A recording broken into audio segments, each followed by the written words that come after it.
Today we will learn and reflect on the history and the legends of the first king of Athens, the king who started to unite the small settlements in the mountains and coasts of the Attica region into the city-state we now know as Athens. The primary source is Plutarch's lives of the noble Greeks and Romans, and he discovered that there were far more legends than history about ancient King Theseus. Plutarch seeks to draw out moral stories from all of his biographies, but since little history is remembered about this ancient king, many of the legends have no moral purpose, and many have multiple versions, so we will draw what moral lessons we can, but otherwise, let us simply enjoy the fanciful stories. At the end of our talk, we'll discuss the sources we used for the video. Please feel free to follow along in our PowerPoint script posted to SlideShare, and we welcome interest and questions in the comments. Let us learn and reflect together.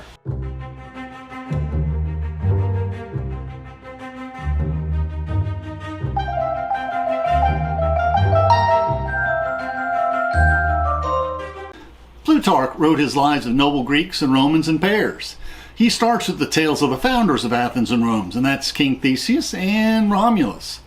Plutarch says both built mighty cities, Athens and Rome, and both are warriors sprung from the gods, and both stand charged with the rape of women. Neither could avoid domestic misfortunes nor jealousy at home. Plutarch passes down what he finds, and he found mostly stories of our hero Theseus performing mighty deeds.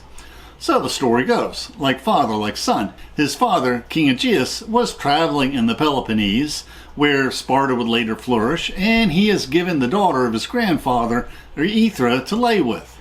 King Aegeus, knowing that Aethra was pregnant, left for his future son Theseus a sword and a pair of sandals, hiding them under a great stone that had a hollow in it exactly fitting the tokens, and went away, sharing the secret only with Aethra, his mother, commanding her, if she bore a son when he became a man, and that when he succeeded in lifting the stone, she should send him away to Athens with the sword and sandals in secrecy, concealing his identity.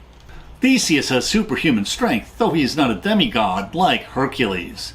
Once he matures, his mother reveals his royal birth and tells him about the mighty stone. So Theseus lifts this mighty stone, hiding his royal tokens like it was a mere rock, and decides to travel to Athens, sword and sandals in hand, to claim his birthright.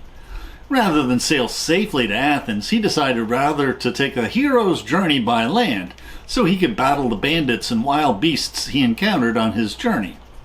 And one beast he slays is the massive Crommyonian sow.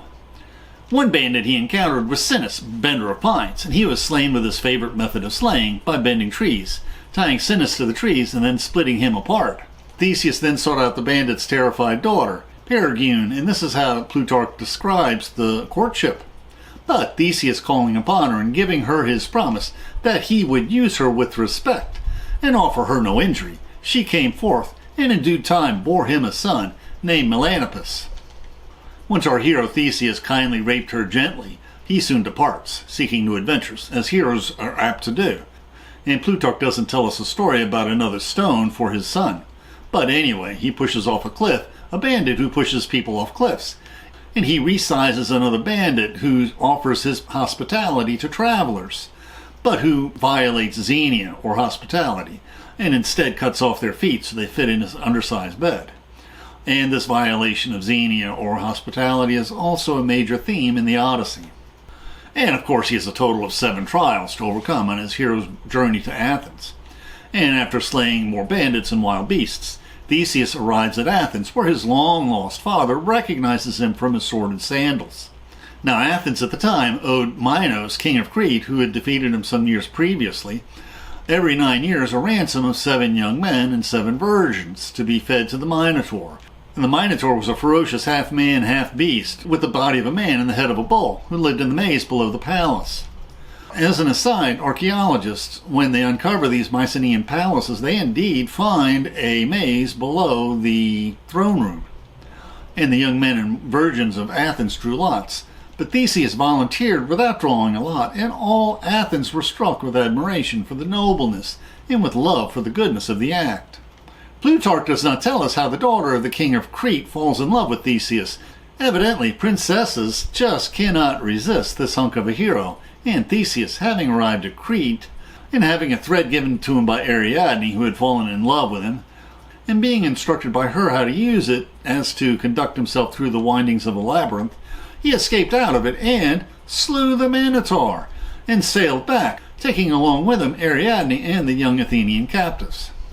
Ariadne betrayed her father, King Minos, and Plutarch tells various versions of the story to explain how Ariadne fared on the voyage back to Athens.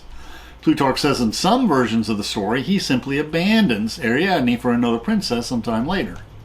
In another version, on the way to Attica, their ship is driven to Naxos on Cyprus, and since Ariadne, big with child and sick from the rolling of the ship, is let down on land. But quickly a violent wind launches the ship back out to sea. But never fear, Ariadne then falls in love with the god Dionysus, also known as Bacchus, and Theseus forgets to change the black sail to a white sail, the signal for success, when he sails into the harbor in Athens. And his father, King Aegeus, thinking his son has perished, jumps off a cliff into the sea, which now takes on his name, the Aegean Sea. Now, was Theseus only a hero and a playboy? Those are most of the stories passed on to Plutarch, but he does say that after the death of his father, Theseus is crowned king of Attica, and that he dissolved all the distinct state houses, council halls, and magistracies, and built one common state house and council hall, and gave the name of Athens to the whole state, ordering a common feast and sacrifice, and setting up a commonwealth. From the beginning, Athens welcomed strangers. This was a custom started by Theseus, inviting the strangers to enjoy equal privileges with the natives, proclaiming, "Come hither, all ye people." And Theseus was the first to divide the commonwealth into 3 distinct ranks: noblemen, husbandmen, and artificers, or magistrates. And he also coined money and instituted the Olympic Games. And then Plutarch transitions into more adventures, giving us 2 pages describing his administration of Athens and 22 pages of swashbuckling adventures. And one of the last tales is when Theseus and his best friend abduct the underage Princess Helena. And one tale is he takes her to his mother to raise until she's old enough. But the myths are sure to emphasize he does not touch her until she is of age, being the gentleman that he is. And so the stories go, with no sense of shame, until he's in his 50s. And then he's either thrown off a cliff by an enemy, or he loses his footing and falls off the cliff, and so his life ends. One moral is often that ancient historians have more story than history to work with, as Plutarch despairs in the opening chapter. When you go too far back, there's nothing but prodigies and fictions, poets and inventors of fables. And Plutarch hopes he will meet with candid readers who will receive with indulgence the stories of antiquity. Perhaps the moral is that there are no morals in the story of a warrior king who insists on wandering about all his life looking for adventures and women to kidnap, confirming that in a warrior culture the women are really not that safe, nobody's really safe, and everyone is forced to be a warrior to survive. And this warrior culture is both a theme and a cultural backdrop in both ancient Greece and its epic poem, the Iliad, which is itself a squabble over 2 leading kings over their concubines. Now we'll discuss the sources we use for this video. Plutarch's Lives of Noble Greeks and Romans is our major source, and he's a delight to read and one of the most reliable historians and biographers. Now the Robin Waterfield translations are easier to read, but this collection has only a few of the lives and does not include Theseus. Now the Dryden translation for this more complete paperback collection is still readable. Although Plutarch wrote his histories in the 2nd century AD, many centuries later, he had access to sources that have since been lost to history, possibly in part because of the excellence of his works. And the chief manuscripts date back from the 10th to 11th centuries, and neither Dr. Wikipedia nor Translator say more about the manuscript tradition, but since Plutarch's lives have all survived, there were likely very many manuscripts. The YouTube description links to the video script and our blog. Please support our channel by sharing this video with your friends and by clicking on the like and subscribe buttons, and by clicking on the Amazon links to purchase any of the books we discussed, which will earn us a small affiliate commission. And please consider becoming a patron of our channel. And please click on the links for interesting videos on other topics that will broaden your knowledge and improve your soul. Thank you.